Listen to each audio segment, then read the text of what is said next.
வகுப்பு சமூக அறிவியல் கைடு. பாடத்தினை புரிந்து கொள்ள உரையாடல் வடிவில் ஸ்டடி மெட்டீரியல். விடைகளை ஞாபகம் வைத்துக் கொள்ள மெமரி டிப்ஸுடன் கூடிய பிராக்டிஸ் மேனுவல். தேர்வுக்கு இதிலிருந்து தான் கேள்விகள் வரும். 10ஆம் வகுப்பு படிக்கும் உங்கள் பிள்ளைகளுக்கு வாங்கி கொடுங்கள் புரந்தூர் புக்ஸ் அண்ட் கைட்ஸ். டூரி டாக்கிஸ் ரசிகர்களுக்கு வணக்கம். வாங்க லஞ்ச் நிகழ்ச்சிக்கு போகலாம்.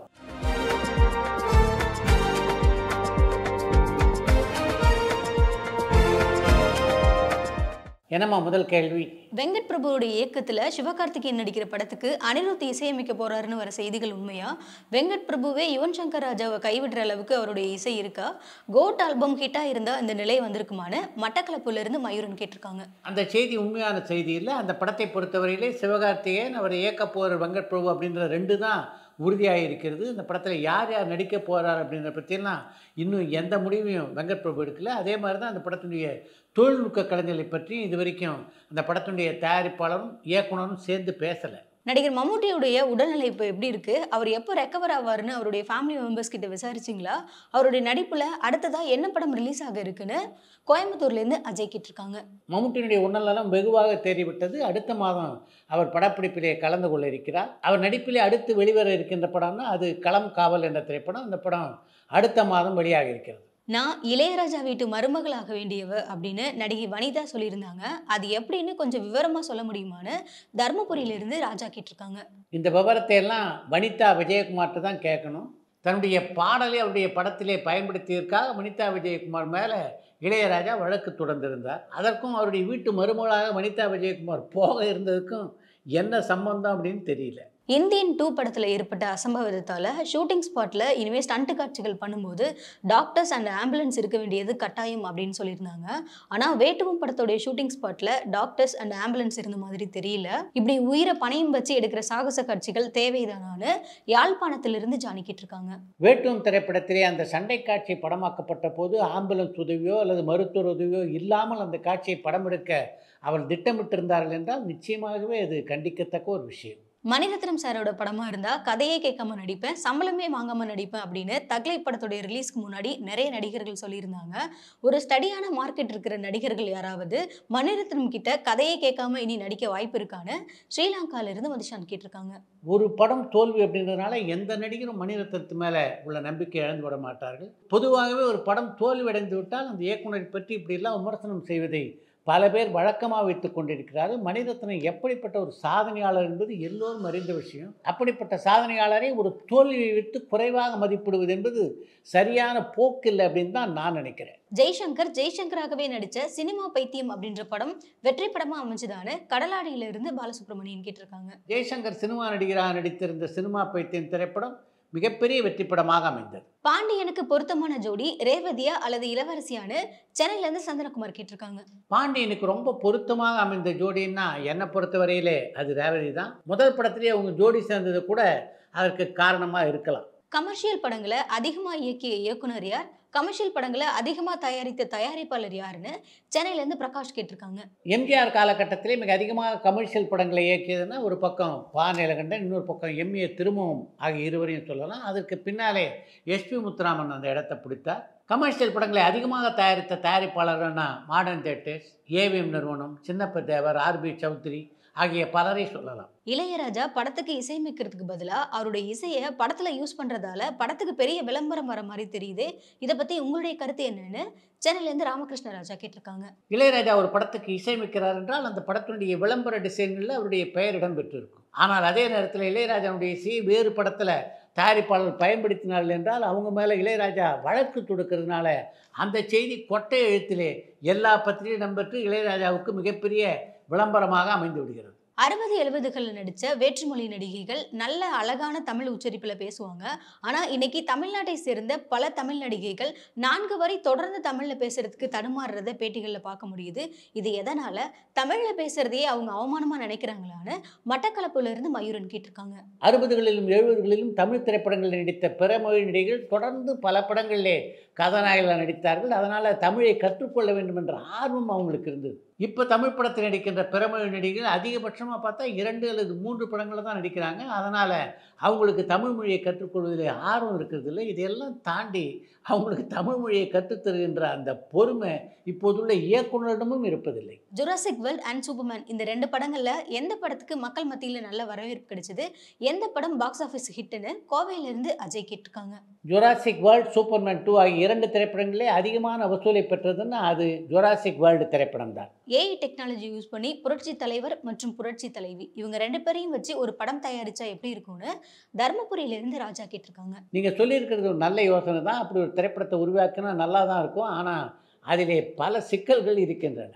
மே மாதம் படத்தை இயக்குனர் பாலு அப்படின்றவர் யாரு, அவர் இப்போ என்ன பண்ணிட்டு இருக்காரு, அவர் தான் காலமெல்லாம் காதல் வாழ்க, உன்னுடன் அப்படின்ற படத்துல இயக்குனரான மதுரையிலிருந்து பிரபு கேட்டிருக்காங்க. கல்யாண பரிசு, உத்தமபுத்திரன் போன்ற பல வெற்றி படங்களை தந்த ஒரு நிறுவனம் தான் வீனஸ் பிக்சர்ஸ் நிறுவனம். அந்த நிறுவனத்தில் 3 பேர் பங்குதாரர்களாக இருந்தார்கள். ஒருத்தர் வீனஸ் கிருஷ்ணமூர்த்தி, இன்னொருத்தர் வீனஸ் கோவிந்தராஜன், இன்னொருத்தர் இயக்குனர் ஸ்ரீதர். வீனஸ் கோவிந்தராஜனுடைய மகன் தான் இப்போ திரைப்படங்களை தயாரித்து கொண்டிருக்கின்ற சத்யஜோதி ஃபிலிம்ஸ் தியாகராஜன். இதில் வீனஸ் கிருஷ்ணமூர்த்தியுடைய மகன் பாலு தான் மே மாதம் படத்தினுடைய இயக்குனர். சூப்பர் ஸ்டார் ரஜினிகாந்த் நடிச்சிருக்க கூலி திரைப்படத்துடைய கதை லீக் ஆயிடுச்சுன்னு வர செய்திகள் உண்மையான பாலக்கோடுல இருந்து சங்கர் கேட்டிருக்காங்க. ரஜினிகாந்த் நடித்துள்ள கூலி திரைப்படத்தினுடைய கதை மட்டுமா? திரைப்படம் வெளியாவதற்கு முன்னால் எத்தனையோ படங்களுடைய கதைகள் கசிந்திருக்கின்றன. அப்படி கசிந்த கதைகளோடு படத்தோட கதையை ஒப்பிட்டு பார்த்தீங்கன்னா பல நேரத்தில் இந்த கதை வேறாவும் அந்த கதை வேறாவும் தானே இருந்திருக்கு. பல தியேட்டர்களில் குறிப்பாக மல்டிப்ளெக்ஸில் நேரத்துக்கு படத்தை போடாமல் அதீத விளம்பரங்கள் மற்றும் அதீத இடைவெளிகள் விடுறாங்க. தியேட்டர் ஓனர்ஸ் தியேட்டருக்கு படம் பார்க்க வரவங்கள சினிமா பார்வையாளர்களாக பார்க்குறாங்களா இல்லை பாப்கார்னுக்கு பே பண்ணுறவங்களாகவும் பார்க்கிங்க்கு பே பண்ணுறவங்களாகவும் பார்க்குறாங்களான்னு பாண்டிச்சேரியிலிருந்து பெருந்தமிழன் கேட்டிருக்காங்க. ஒரு திரைப்படத்தை திரையிடும் போது எத்தனை நிமிடங்களுக்கு விளம்பர படங்களை காட்டணும் அப்படின்னு திரையரங்குகளுக்கு எந்த கட்டுப்பாடும் இல்லையே. அப்படி இருக்க இதை பற்றி எப்படி கேள்வி கேட்க முடியும்? நடிகை அஞ்சலி தேவி தமிழ் சினிமாவில் ஏதாவது படங்களை தயாரிச்சிருக்காங்களான்னு கடலாடியிலிருந்து பாலசுப்ரமணியன் கேட்டிருக்காங்க. அடுத்த வீட்டு பெண், மங்கையர் உள்ளம் மங்காத செல்வம், அனார்கலி போன்ற பல படங்களை தமிழில் தயாரித்திருக்கிறார் அஞ்சலி தேவி. நடிகர்கள்ல பெண் வேஷம் யாருக்கு பெருசா பேசப்பட்டதுன்னு சென்னையிலேருந்து சந்திரகுமார் கேட்டிருக்காங்க. நடிகர்களுடைய பெண் வேஷம் அதிகமாக பேசப்பட்டதுன்னா அது அபிஷன்மிகி படத்தில் தான். அந்த படத்திலே கமல்ஹாசன் ஏற்றிருந்த அந்த பெண் வேஷம் இருக்க, அது அந்த அளவுக்கு கமல்ஹாசனுக்கு மிக அழகாக பொருந்தி இருந்தது. தமிழ் சினிமாவில் தற்போது மூவேந்தர்கள் யாருன்னு சென்னையிலேருந்து ராமகிருஷ்ண ராஜா கேட்டிருக்காங்க. தற்போதைய சினிமாவை பொறுத்த வரைக்கும் மூவேந்தர்கள் இல்லை, பல வேந்தர்கள் இருக்கிறார்கள் அப்படின்றது தான் உண்மை.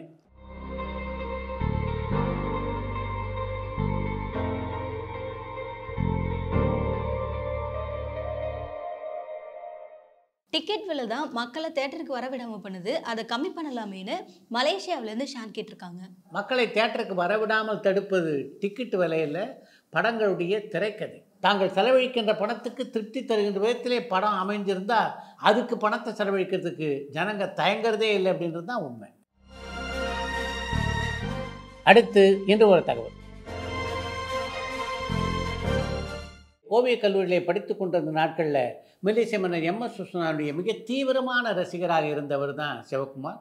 தன்னுடைய வாழ்நாளில் எம்.எஸ். விஸ்வநாதனை சந்திக்கக்கூடிய ஒரு வாய்ப்பு தனக்கு கிடைக்கக்கூடும் அப்படின்னு கூட அந்த காலகட்டத்திலே சிவகுமார் நினைத்ததில்லை. சினிமாவில் அறிமுகமான காலகட்டத்திலே எம்.எஸ். விஸ்வநாதனை சந்தித்து பேசக்கூடிய ஒரு வாய்ப்பு சிவகுமாருக்கு அமைந்தது. பெற்றால் தான் பிள்ளையா என்ற படத்துக்கு அப்போது இசையமைத்து கொண்டிருந்தார் எம்.எஸ். விஸ்வநாதன். அப்போ அவர்கிட்ட உதவியாக இருந்தவர் பொள்ளாச்சியைச் சேர்ந்த செல்லமுத்து என்பவர்.